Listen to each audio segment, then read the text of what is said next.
Let It Rain by Maryann Cocca-Leffler. Let it rain, it's spring! Singing birds, budding trees, frogs and tulips and honeybees. Digging, tilling, seeds to sow, planting carrots in a row. But then heavy downpours, rivers flood, our flower garden turns to mud. Let it rain. Rainbows, green grass, soccer fun, picnic, swinging in the sun. Lambs and bunnies, puppy licks, newborn kittens and little chicks.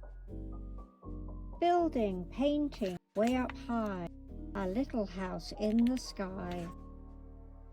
But then black flies, spiders, little ants crawl inside our farmer's pants. Let it rain.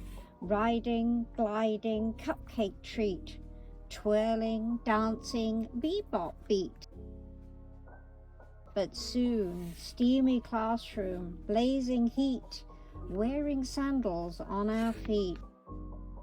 Hooray, hooray, last day of school, heading to the swimming pool. Summer is coming, let it shine.